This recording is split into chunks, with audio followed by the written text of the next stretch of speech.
안녕하십니까 연동교회 성도 여러분.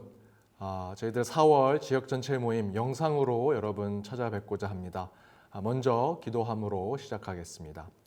하나님 감사합니다. 주님께서 나가신 4월 지역 전체 모임 저희들 영상으로 함께 모여 주님의 말씀을 나눕니다. 이곳에 친히 주님께서 임재하셔서 이를 통해 더욱더 귀한 만남을 허락하시고 훗날 함께 모여 그 말씀을 나눌 때 더욱더 성령 하나님을 체험하는 저희 모두가 되게 하여 주옵소서. 코로나19 사태로 지금까지 참으로 어려운 상황으로 왔습니다. 저희의 가정과 또 일터와 주님이 허락하신 소명의 장소에 때로는 우리 교회도 또 신앙생활도 어려움을 겪고 있지만 주님께서 이 모든 것 지나가게 하여 주시리라 믿습니다. 훗날 그때를 생각하며 하나님께서 부어주신 은혜를 생각하며 나아가는 저희들이 되게 하시고 오늘 함께 나눌 말씀을 통해 다시 일어설 힘을 얻는 저희 모두가 되게 하여 주옵소서. 이 모든 간구 예수님의 이름으로 기도드립니다. 아멘. 오늘 4월 지역 전체 모임 우리 성경 공부로 함께 나눠보고자 합니다. 저희들 코로나19 사태로 모이는 예배를 함께 드리지 못하고 함께하는 저희들 영적인 교제가 이루어지지 못한 채 2달이 지나갔습니다. 더욱더 우리 그리스도인으로서 교회 생활을 하는 데 있어서 함께 모이는 예배 또 함께하는 영적인 교제가 매우 중요함에도 불구하고 그것을 2달 동안 하지 못하게 된 것이죠. 그러한 상황 속에서 특별히 오늘은 그리스도인의 교회 생활이라고 하는 제목으로 지역 전체 모임을 통해 5월달 구역 모임에 이 성경 말씀을 함께 나눠보고자 합니다.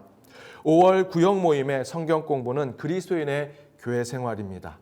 함께 모이지 못하는 예배와 함께 나누지 못하는 영적 교제를 오늘 성경 공부를 통해서 한 번 더 짚고 넘어가기를 바랍니다. 그 먼저 주일 성수에 대해서 함께 나눠보고자 합니다. 여러분 그리스도인의 크리스찬의 구분점이 무엇이겠습니까? 하나님을 믿는 사람과 그렇지 않은 사람의 구분점 많은 부분에 이론적으로 설명을 할 수 있겠지만 가장 단순하게 볼 수 있는 것은 저 사람이 주일날 교회에 나가느냐 나가지 않느냐입니다. 우리의 표현대로 말씀드리면 주일 성수를 지키느냐 그렇지 않느냐라는 것이죠. 제가 예전 설교할 때 한번 예화로 말씀드렸습니다. 제가 부목사 했던 그 사역지에서 한 권사님이 말씀해 주셨던 내용입니다. 이 권사님이 아파트에 이사를 갔습니다. 본인이 교회 다니는 것을 조용하게 표현하려고 사람들도 만나지 않고 주일날에도 몰래 이렇게 교회를 왔다 갔다 했습니다. 그러던 중에 반상회가 열려서 그 반상회에 참석하기로 했습니다. 반상회에 가서 이렇게 앉아 있는데 옆에 있는 반장이 각 호실에 살고 있는 사람들의 특징을 적어 놓은 것이 있습니다. 거기에 나는 뭐라고 적었는가 이렇게 살펴봤더니 무엇이라 적혀져 있냐면 이분은 일요일 날 매일 어디를 왔다 갔다 함 아마도 교회 다니는 권사님 같음이라고 써 있었다고 합니다. 본인이 그리스도인이다, 교회를 다닌다라는 것을 보여주지 않고 숨기려고 해도 세상 사람들, 주변의 사람들은 우리가 주일날, 일요일마다 어디를 왔다 갔다 하고 그 교회에 갈 때 옷을 잘 차려입고 그곳에 가려고 하는 모습을 보여주면 사람들은 저 사람이 일요일마다 어디를 가는 거 보니 기독교인이구나, 크리스찬이구나 라는 것을 알게 된다는 것입니다. 그리스도인이라는 것은 아주 단순하게 저 사람이 주일날 교회를 가느냐, 우리가 주일 성수를 지키느냐 그것을 보고 쉽게 알 수 있습니다. 주일 성수를 지키는 것은 하나님의 명령입니다. 반드시 우리가 지켜야 하는 것입니다. 성경 말씀에 출애굽기 20장 8절에서 11절에는 이렇게 기록되어 있습니다. 우리 함께 우리 영상을 보고 읽어보시기 바랍니다. 안식일을 기억하여 거룩하게 지키라. 엿새 동안은 힘써 내 모든 일을 행할 것이나 일곱째 날은 내 하나님 여호와의 안식일인즉 너나 내 아들이나 내 딸이나 내 남종이나 내 여종이나 내 가축이나 내 문 안에 머무는 객이라도 아무 일도 하지 말라. 이는 엿새 동안에 나 여호와가 하늘과 땅과 바다와 그 가운데 모든 것을 만들고 일곱째 날에 쉬었음이라. 그러므로 나 여호와가 안식일을 복되게 하여 그날을 거룩하게 하였느니라. 바로 이렇게 하나님은 우리에게 안식일을 거룩히 지키라, 주일 성수를 지키라고 명령하고 계십니다. 따라서 우리는 주일날 반드시 교회에 나와 그 하나님의 날을 지키는 우리 크리스찬의 모습을 보여주어야 합니다. 또한 주일 성수는 안식일을 거룩히 지키라라고 하는 의미를 우리가 되새겨 보아야 합니다. 안식일을 거룩히 지키는 의미의 첫 번째, 출애굽기 31장 15절에는 이렇게 기록되어 있습니다. 엿새 동안은 일할 것이나 일곱째 날은 큰 안식일이니 여호와께 거룩한 것이라.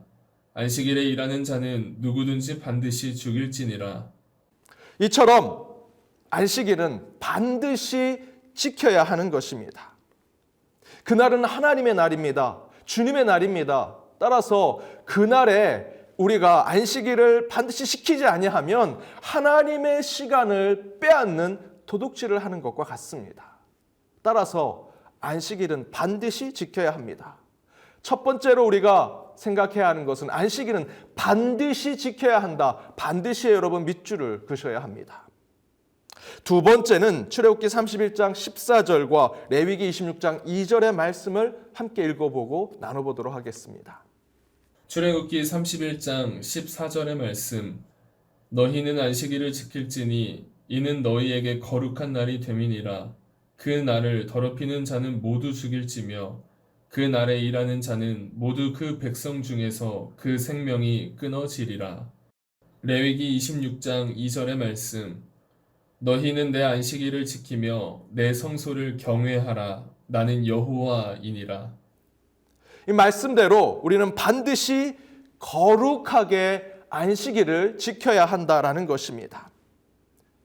주님의 날 안식일은 거룩한 날입니다. 거룩함에 여러분 밑줄을 치셔야 합니다. 반드시 안식일을 거룩하게 지켜야 한다는 것입니다. 주님이 구별하신 날입니다. 여러분 안식일은 주님께서 온 만물을 창조하시고 쉬는 날이셨습니다. 반드시 그날은 하나님의 날이기에 앞에서 말씀드렸던 대로 그날의 시간을 빼앗아서는 안 됩니다. 우리가 안식일을 지키지 아니하면 주님의 시간을 도둑질하는 것과 같습니다. 더불어 그날은 주님의 날이기에 우리는 거룩하게 보내야 합니다. 여기서 거룩하게 보내는 것은 우리가 그 주일 성수를 지켜서 거룩해지는 것이 아닙니다. 그날 자체가 거룩하기 때문에 우리는 그날을 지켜야 하는 것입니다. 그날의 주인은 하나님이십니다. 그래서 때로 우리는 이랬던 적이 있습니다. 주일날 거룩하게 보내기 위해서 돈을 한 푼도 쓰지 않았습니다. 아무것도 사 먹지 않았던 때가 있습니다. 꽤 오래전에 한국교회에서는 주일날에는 간식도 사 먹지 못했습니다. 돈을 쓰지 못했습니다. 이런 질문을 할 수 있지요. 주일날 이제 돈을 사용해도 됩니까? 로마서 14장 15절에서 21절에는 이렇게 기록되어 있습니다. 만일 음식으로 말미암아 내 형제가 근심하게 되면 이는 내가 사랑으로 행하지 아니함이라. 그리스도께서 대신하여 죽으신 형제를 내 음식으로 망하게 하지 말라. 그러므로 너희의 선한 것이 비방을 받지 않게 하라. 하나님의 나라는 먹는 것과 마시는 것이 아니요 오직 성령 안에 있는 의와 평강과 희락이라. 이로써 그리스도를 섬기는 자는 하나님을 기쁘시게 하며 사람에게도 칭찬을 받느니라.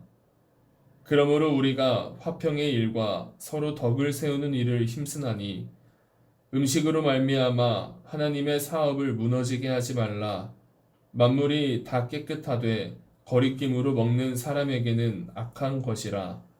고기도 먹지 아니하고 포도주도 마시지 아니하고 무엇이든지 내 형제로 거리끼게 하는 일을 아니함이 아름다우니라.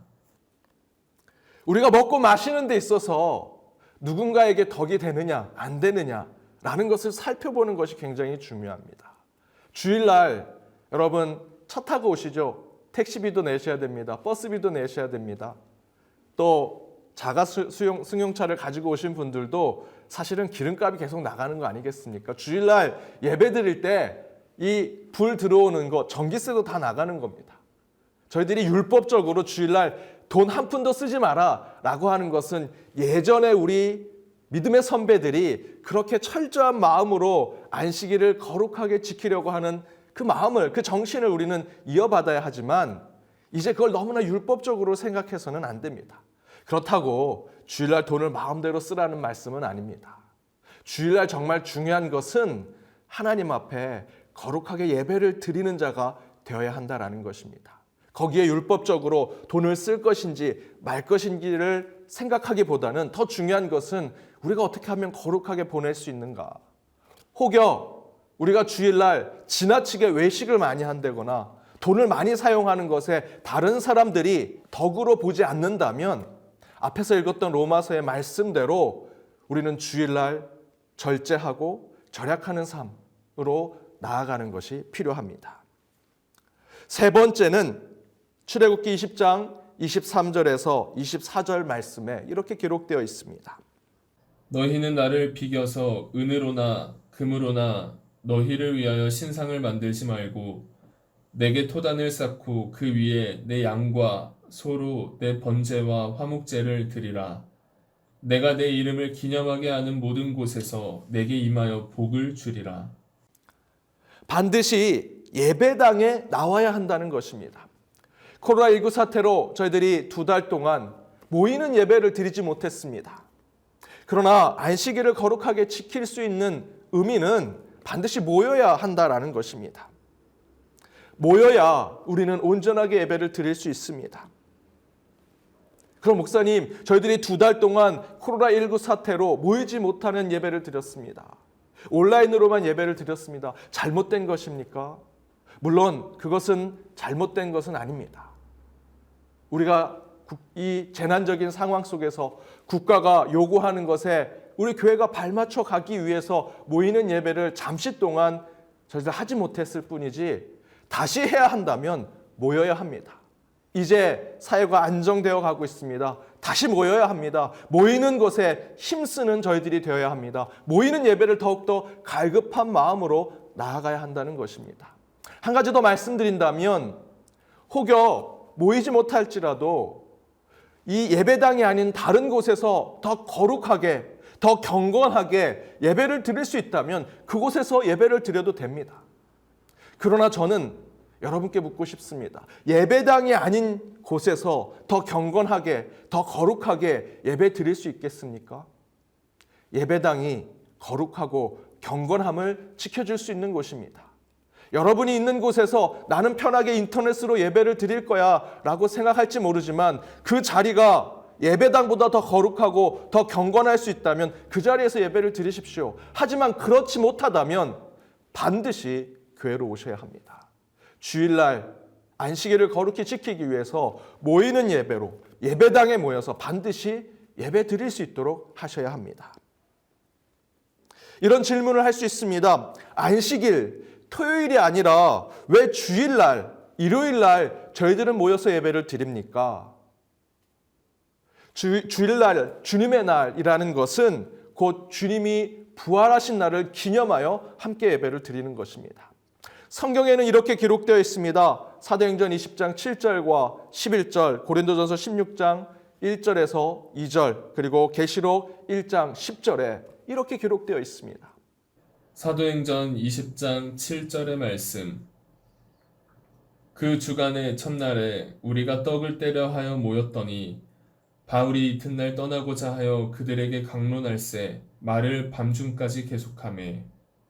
20장 11절 말씀. 올라가 떡을 떼어 먹고 오랫동안 곧 날이 새기까지 이야기하고 떠나니라. 고린도전서 16장 1절에서 2절의 말씀. 성도를 위하는 연보에 관하여는 내가 갈라디아 교회들에게 명한 것 같이 너희도 그렇게 하라. 매주 첫날에 너희 각 사람이 수입에 따라 모아두어서 내가 갈 때에 연보를 하지 않게 하라.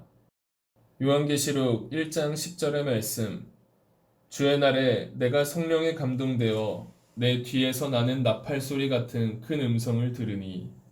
읽어보신 대로 그 말씀을 보면 주의 날이라는 표현이 반복돼서 나오고 있습니다. 초대교회 이후에 오순절 성령의 임재를 체험하고 사람들이 모여서 예배를 드리고 함께 하나님께 찬양과 경배를 드릴 때 주의 날에 함께 모였습니다. 그 바로 주의 날은 안식일, 토요일이 아니라 일요일, 주일이었습니다. 주님이 부활한 날을 기념하여 안식 후 첫 번째 날에 함께 모여 예배를 드렸습니다. 우리는 초대교회 전통에 따라 주일날 함께 모여 예배를 드립니다. 안식일 날 모여서 예배를 드려야 한다는 것은 율법입니다. 그러나 그 율법을 뛰어넘으셨던 십자가의 죽음으로, 그러나 그 죽음 이후에 그 안식일이라는 유월절이라는 율법을 뛰어넘고 그 안식 후 첫날 부활하신 주님은 율법을 넘어 우리에게 진정한 경건한 날, 거룩한 날을 알려주셨습니다. 바로 그날이 주일이기 때문에 우리는 주일날 함께 모여 예배를 드리는 것입니다. 여러분, 주일 성수 반드시 지키셔야 합니다. 그것이 우리 그리스도인의 표지이기 때문입니다. 두 번째는 전도입니다. 왜 전도해야 하는가? 그 첫 번째는 주님의 명령이기 때문입니다. 주님의 명령이기 때문입니다. 각각의 성경에 이렇게 기록되어 있습니다. 마태복음, 마가복음, 요한복음, 사도행전에 이렇게 기록되어 있습니다. 함께 읽어보겠습니다. 마태복음 28장 19절에서 20절의 말씀. 그러므로 너희는 가서 모든 민족을 제자로 삼아 아버지와 아들과 성령의 이름으로 세례를 베풀고 내가 너희에게 분부한 모든 것을 가르쳐 지키게 하라. 볼지어다 내가 세상 끝날까지 너희와 항상 함께 있으리라 하시니라. 마가복음 16장 15절의 말씀. 또 이르시되 너희는 온 천하에 다니며 만민에게 복음을 전파하라. 요한복음 21장 17절의 말씀. 세 번째 이르시되 요한의 아들 시몬아 내가 나를 사랑하느냐 하시니 주께서 세 번째 내가 나를 사랑하느냐 하심으로 베드로가 근심하여 이르되 주님 모든 것을 아시오매 내가 주님을 사랑하는 줄을 주님께서 아시나이다. 예수께서 이르시되 내 양을 먹이라. 사도행전 1장 8절의 말씀. 오직 성령이 너희에게 임하시면 너희가 권능을 받고 예루살렘과 온 유대와 사마리아와 땅끝까지 이르러 내 증인이 되리라 하시니라. 바로 이렇게 성경에 기록된 대로 주님께서 우리에게 더욱더 전도하라, 사람을 구원하기 위해 우리가 손을 뻗고 발로 찾아가 그들을 주님을 믿는 자로 만들라라고 명령하고 계십니다. 두 번째는 주님께서 우리와 함께 하심을 전도의 현장에서 확인할 수 있기 때문입니다. 저는 단기 선교를 5-6번 다녀왔습니다. 그 가운데 코스타리카라고 하는 중남미에 있는 나라에 3번을 갔다 왔습니다. 그곳에서 저는 이런 경험이 있었습니다. 함께 갔던 한의사 집사님이 계셨습니다. 그분이 이 한의원을 찾아오는 우리 중남미에 있는 이 멕시칸들이 있습니다. 그분들은 스페인어를 사용합니다. 그래서 그 병원에 오는 분들을 치료하기 위해서 아주 조금 스페인어를 배웠습니다. 그렇다고 유창하게 하지 못합니다. 그래서 이분이 단기 선교 가는데 그 스페인어에 관련된 책을 계속 보면서 갑니다. 그래도 스페인어가 늘지 않습니다. 우리가 그 출입국 하는 데서 입국하려고 코스타리카에 들어가는 입국할 때 조금이라도 사용해 보려고 스페인어를 사용했는데 잘 사용되지가 않았습니다. 그리고 저희가 선교 현장에 갔습니다. 그곳에서 정말 힘들고 어렵게 살고 있는 그 현지인들을 고쳐주려고 한의사 되신 집사님께서 그 책을 보며 스페인어로 말을 하기 시작하는데 하루가 다르게 스페인어가 유창하게 늘어나기 시작합니다. 본인이 모르고 상상하지 못했던 단어들을 사용하고 말을 유창하게 서로 얘기하면서 그 현지인들의 아픈 것들을 다 듣고 제대로 치료해주는 그런 상황들이 계속 벌어집니다. 매일 저녁같이 함께 간증을 나눌 때마다 오늘은 어떤 환자가 이런 얘기를 했는데 나는 스페인어를 배운 적이 없는데 그 얘기가 다 들리고 그대로 고쳐주니까 치료가 되는 그런 경험을 하게 되었다라는 간증을 계속 듣게 되었습니다. 더 놀라운 것은 그분이 단기 선교를 마치고 돌아와서 제가 그 미국 이민교회에 있었을 텐데 다시 미국 땅에 도착하고 나서 그 스페인어를 싹 까먹었다라는 겁니다. 그 간증을 들으면서 저는 이런 생각을 했습니다. 선교지 현장에서 하나님이 우리와 함께 하시는구나. 전도 왜 해야 하는가? 가장 먼저는 주님의 명령이기 때문이고요. 두 번째는 그 전도하고자 하는 그곳에 우리 주님이 항상 함께 하시기 때문입니다. 예수님의 전도 유언 속에는 함께 하겠다라는 약속이 있습니다. 왜 그렇습니까? 그것을 통해서 우리에게 더욱더 선교와 전도에 힘을 주시기 위함입니다. 특별히 그것이 여러분의 구역 모임에 그러한 하나님의 능력이 있기를 바랍니다. 세 번째는 봉사입니다. 첫 번째, 예수님이 이 봉사에 대한 법칙으로 이렇게 말씀하셨습니다. 마태복음 20장 25절에서 28절 말씀입니다.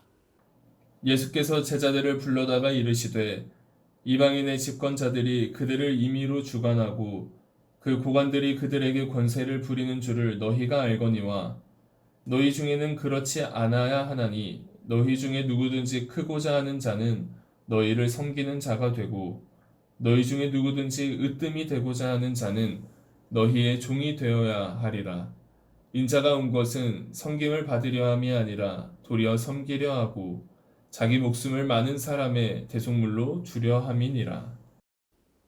주님께서 말씀하시는 섬김이란 무엇입니까? 섬김의 대상으로부터 아무 대가나 보상을 기대하지 않는 봉사를 의미하는 것입니다. 예수님께서 말씀하신 봉사는 우리가 어떤 그것에 대한 대가나 보상을 바라서는 안 됩니다. 여러분, 예수님과 알렉산더, 징기스칸, 나폴레옹과 같은 아주 유명한 위인들과 같은 그 사람들과 예수님의 차이가 뭐라고 생각하십니까? 이 세 명 말씀드렸던 유명한 장군들은 수많은 사람들을 거느리고 온갖 큰 재물을 가지고 있었으며 넓은 땅을 차지했던 사람들입니다. 많은 사람들이 그 사람 앞에 무릎을 꿇고 그를 존경한다고 표현했습니다. 그러나 이 세 사람뿐만 아니라 이 역사 속에 있는 많은 위인들은 단 한 사람도 나를 위해 이 땅에 왔다라고 얘기한 사람은 아무도 없습니다. 거꾸로 너희들이 나를 위해 살아야 된다라고 얘기했지요. 그러나 예수님은 다릅니다. 예수님은 우리를 위해, 나를 위해 이 땅에 오셨다라고 말씀하고 계십니다. 바로 그것이 봉사의 중요한 출발점입니다. 또한 봉사의 예수님의 법칙 두 번째는 사람을 섬기고 사람의 종이 되라라는 것입니다. 섬김과 봉사의 구체적인 의미는 상대의 수준까지 내려가는 것입니다. 봉사하고 섬기기 위해서는 지금 내가 서 있는 것으로 안 됩니다. 내가 섬기고자 하는 그 대상의 눈높이까지, 아니 그 눈높이보다 더 아래에 내려가야 합니다. 어디까지 내려가느냐? 요한복음 13장 4절에서 8절은 이런 이야기를 우리에게 주고 있습니다. 저녁 잡수시던 자리에서 일어나 겉옷을 벗고 수건을 가져다가 허리에 두르시고 이에 대야에 물을 떠서 제자들의 발을 씻으시고 그 두르신 수건으로 닦기를 시작하여 시몬 베드로에게 이르시니 베드로가 이르되 주여 주께서 내 발을 씻으시나이까? 예수께서 대답하여 이르시되 내가 하는 것을 내가 지금은 알지 못하나 이후에는 알리라. 베드로가 이르되 내 발을 절대로 씻지 못하시리이다. 예수께서 대답하시되 내가 너를 씻어주지 아니하면 내가 나와 상관이 없느니라. 예수님은 제자들의 발 아래까지 내려가셨습니다. 제자들을 섬기기 위해서 예수님께서 보여주신 섬김과 봉사의 모습은 그들의 발 아래까지 내려가는 것이었습니다. 발 아래 내려간다라는 의미는 종이 되겠다라는 것입니다. 내가 당신을 섬기겠다. 발 아래에서 당신을 받들어 올리겠다라는 뜻을 가지고 있습니다. 봉사하신다면, 섬기겠다면 여러분 이런 예수님의 마음을 닮으셔야 합니다. 예수님은 본인의 전 삶을 가지고 그러한 섬김과 봉사의 모습을 보여주셨습니다. 그것을 우리는 예수님의 성육신 사건이라고 이야기합니다. 빌립보서 2장 6절에서 11절 말씀을 우리 진지하게 한번 함께 읽겠습니다. 그는 근본 하나님의 본체시나 하나님과 동등됨을 취할 것으로 여기지 아니하시고 오히려 자기를 비워 종의 형체를 가지사 사람들과 같이 되셨고 사람의 모양으로 나타나사 자기를 낮추시고 죽기까지 복종하셨으니 곧 십자가의 죽으심이라. 이러므로 하나님이 그를 지극히 높여 모든 이름 위에 뛰어난 이름을 주사 하늘에 있는 자들과 땅에 있는 자들과 땅 아래에 있는 자들로 모든 무릎을 예수의 이름에 꿇게 하시고 모든 입으로 예수 그리스도를 주라 시인하여 하나님 아버지께 영광을 돌리게 하셨느니라. 예수님은 하늘 보좌를 버리시고 이 땅에 죽기까지 복종하셨습니다. 인간의 모습으로 오신 것뿐만 아니라 인간의 가장 처참한 모습까지 내려가고 또 내려가셨습니다. 그래야 우리 인간을 이해하실 수 있기 때문에, 아니 우리 인간을 구원하실 수 있기 때문에 우리 주님은 이곳에 하늘 보좌를 버리시고 인간으로 내려오셨고 인간의 가장 밑바닥까지 내려가셔서 우리를 올리시려고 하셨습니다. 저와 여러분이 그 그리스도를 닮아가고자 하는 그리스도인이 되었다면, 거룩한 백성 성도가 되고자 한다면 바로 그러한 섬김과 봉사의 정신을 이어받아야 합니다. 네 번째, 친교와 교통입니다. 친교와 교통은 균형을 잃으면 안 되는 교회 생활을 여러분 보셔야 합니다. 보시는 화면대로 말씀이 중요합니다. 그러나 말씀과 똑같이 중요한 것은 봉사와 섬김입니다. 그 말씀과 봉사가 교회 생활에만 있으면 안 됩니다. 그와 함께 성도들이 함께 교제하고 친교를 나누는 것이 함께 있어야 합니다. 말씀, 봉사, 그리고 친교와 교통이 함께 교회 생활에 이루어질 때 그 교회는 균형 있는 교회가 되는 것입니다. 친교의 신앙은 이렇습니다. 교회에 친교만 있다면 교회는 사교장이 되지만 교회의 친교가 말씀과 봉사와 함께 이루어지면 그것은 곧 성도의 거룩한 교제와 교통이 된다라는 것입니다. 전도서 4장 11절에서 12절에 이렇게 기록되어 있습니다. 또 두 사람이 함께 누우면 따뜻하거니와 한 사람이면 어찌 따뜻하랴. 한 사람이면 패하겠거니와 두 사람이면 맞설 수 있나니 세 겹줄은 쉽게 끊어지지 아니하느니라.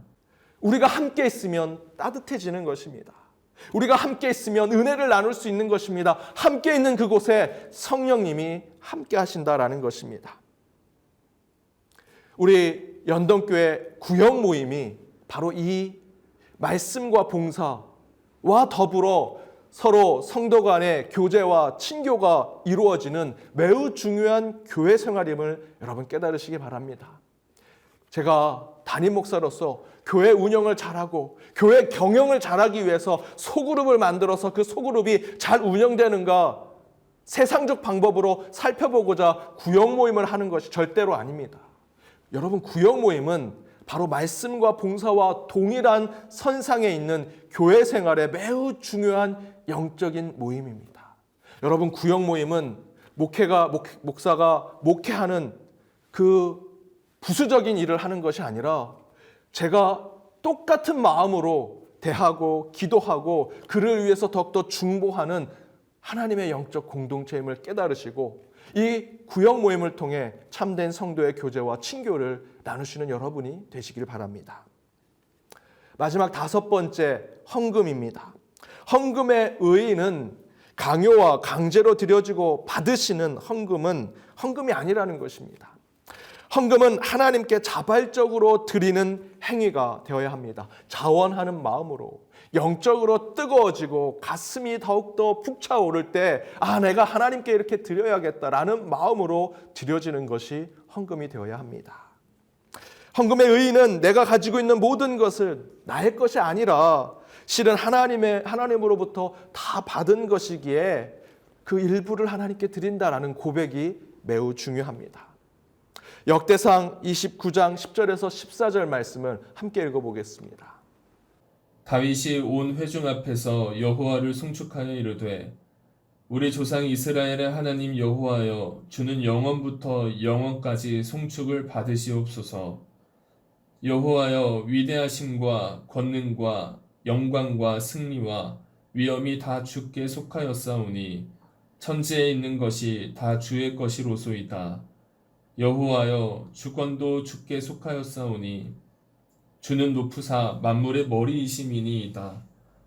부와 귀가 주께로 말미암고 또 주는 만물의 주제가 되사 손에 권세와 능력이 있사오니 모든 사람을 크게 하심과 강하게 하심이 주의 손에 있나이다.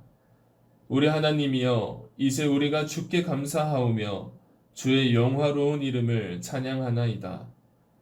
나와 내 백성이 무엇이기에 이처럼 즐거운 마음으로 드릴 힘이 있었나이까?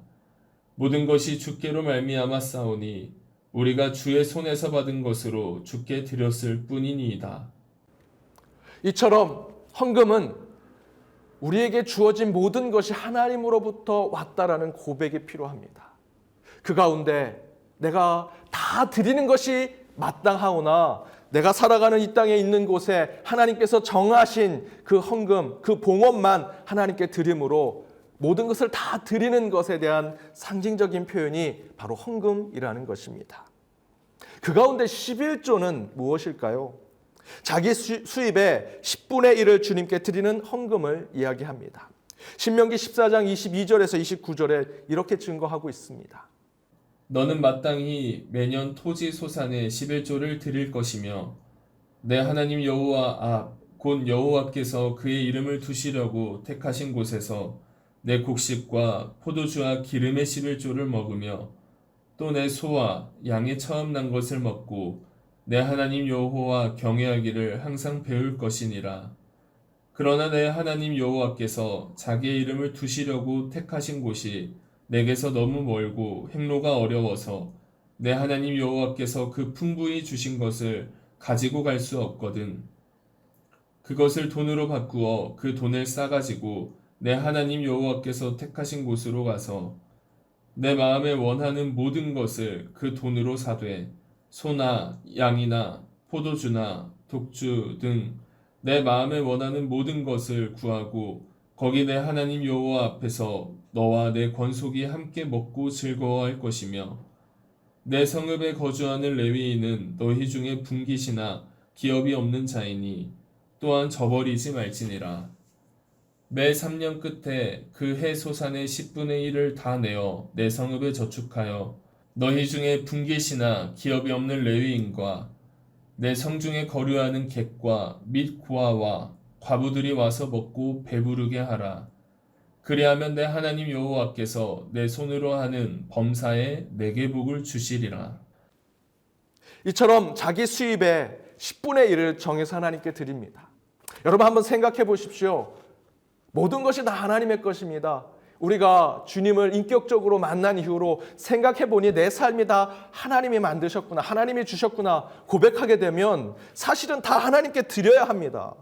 그런데 말씀을 보니 그 말씀 가운데 다 하나님이 가져가셔야 함에도 불구하고 그 가운데 10분의 1만 내어라 라고 성경이 우리에게 알려주고 있습니다. 바로 그 10분의 1을 통해서 모든 것이 다 하나님의 것이지만 내가 그 성경 말씀을 지킴으로 모든 것이 하나님의 것임을 상징적으로 하나님께 지킵니다 라는 것을 보여주는 것이 바로 11조입니다. 여러분, 이 11조를 통해 여러분이 가진 물질과 재물 또 여러분의 소유를 하나님께 드리시기 바랍니다. 10분의 1만 드려도 우리는 하나님께서 내가 모든 것을 드린 거나 마찬가지로 받으시겠다 성경 말씀을 통해서 우리에게 알려주고 계십니다. 11조 신앙은 매우 중요합니다. 다시 한번 결단하셔서 11조 신앙을 통해 더욱더 하나님 앞에 나의 모습을 드리는 저와 여러분이 되길 바랍니다. 교인이 하나님께 드리는 헌금은 어느 정도가 되면 좋을까 질문하시는 분이 계십니다. 11조 헌금, 내가 가지고 있는 소유의 10분의 1, 내가 한 달에 버는 수입의 10분의 1을 드리는 11조 헌금을 비롯해서 우리는 감사 헌금, 주일 헌금, 주정 헌금, 그 외에 목적 봉헌, 다양한 봉헌을 하나님께 드리지요. 그 전체가 20% 정도가 되면 성경적이라고 할 수 있습니다. 성경에 보면 10분의 1을 드려라 라고 나오죠. 11조에 대한 얘기가 나옵니다. 그 외에도 우리는 다양한 방법으로 제사를 드릴 때 제물을 드리라 라고 하는 표현이 나옵니다. 그것이 정확하게 또 다른 10분의 1을 표현하고 있지는 않지만 저희가 생각할 때 10분의 1을 제외하고 또 다른 헌금으로 또 다른 제물로 드리는 것이 10분의 1 정도가 되면 더욱더 성경적이지 않을까 생각을 해봅니다. 물론 이것은 율법은 아닙니다. 그러나 여러분들이 11조의 신앙을 가지고 계신다면 어느 정도 더 헌금을 드려야 한다라고 고민스러울 때 그와 같은 방법으로 12조를 하나님께 드린다는 마음을 생각한다면 더욱더 주님 앞에 봉헌의 신앙을 가질 수 있을 것입니다. 또 다른 이런 질문도 할 수 있습니다. 다른 교회에 11조를 해도 괜찮습니까? 여러분, 교회는 공교회입니다. 모든 교회가 하나님의 몸이죠. 주님의 몸입니다. 연동교회뿐만 아니라 연동교회 외에 이단을 제외한 전통 교회 안에 있는 모든 교회들은 하나된 교회나 마찬가지입니다. 따라서 어느 교회든 11조를 하셔도 상관은 없습니다. 하지만 두 가지를 반드시 꼭 생각해 주시기 바랍니다. 자기 만족을 위해 다른 교회에 11조를 내는 것은 절대로 안 됩니다. 내 생각에 내가 저 교회에다가 헌금을 하면 내 마음이 좀 편해질 것 같아 라는 생각으로 다른 교회, 내가 섬기는 교회가 아닌 다른 교회에 11조를 내신다면 여러분 그 생각은 거두셔야 합니다. 그것은 헌금을 하나님을 생각하고 드리는 헌금이 아니라 여러분 기준대로 헌금하는 것이기 때문입니다. 만약에 그런 기준으로 다른 교회에 11조를 하고 있다면 여러분 다시 한번 기도해 보시기 바랍니다. 두 번째는 자기 교회를 불신하여 다른 교회에 11조를 내는 것은 절대로 안 됩니다. 여러분 교회를 불신하신다면 어떻게 그 교회에 출석하실 수 있겠습니까? 그 교회에 정말 불신하는 문제가 있다면 개인적인 감정이나 또는 잘못된 인간의 사적인 문제로 그 교회를 불신하시는 것이라면 그것은 개인의 문제입니다. 그런 것이 아니라 교회가 재정에 불투명한 부분 또는 운영에 불투명한 부분이 있어서 불신하는 것이라면 그 불신을 해소하고 그 교회에 11조를 하셔야 합니다. 불신하신다면, 그 교회를 믿지 못하신다면, 그 교회를 운영하는 당회나 지도자들을 믿지 못하신다면 여러분 교회를 다른 곳으로 가시는 것이 오히려 낫습니다. 그것이 여러분의 신앙에 오히려 도움이 됩니다. 내가 다니는 교회에 불신하면서 다른 교회에 11조를 낸다? 말이 되지 않습니다. 여러분 먼저 교회에 대한 불신이 조금이라도 있다면 그것을 해소할 수 있도록 교회 사무실 문을 두드리십시오. 지도자들에게 물어보십시오. 교회가 투명하고 바르게 운영하고 있다면 여러분이 가지고 있는 불신과 문제의식은 잘 해소될 수 있습니다. 그렇게 모든 문제가 해결이 된다면 여러분이 섬기는 교회에 11조를 하셔야 합니다. 11조는 여러분이 섬기는 교회에 하셔야 합니다. 내 만족에 또는 내가 갖고 있는 생각에 불신이 있어서 나는 다른 교회에 11조 한다? 여러분 그래서는 안 됩니다. 물론 모든 하나님의 교회가 하나의 교회입니다. 모든 교회에 하나님 앞에 봉헌을 드릴 수 있습니다. 그러나 여러분 섬기는 교회에 더욱더 하나님이 우리에게 맡겨주신 주인의식을 가지고 그 교회에 더욱더 물질과 여러분의 온 몸을 다 섬기는 곳에 그곳에 충성하시기 바랍니다. 사랑하는 연동교회 성도 여러분, 오늘 4월 지역 전체 모임을 통해 함께 나눈 그리스도인의 교회 생활 한 가지 한 가지 살펴보면서 그 가운데 더욱더 이 코로나19 사태로 다시 모이게 될 그 예배와 또 함께하게 될 그 영적 교제에 더욱더 풍성함으로 나아가는 저와 여러분이 되기를 주님의 이름으로 축복합니다.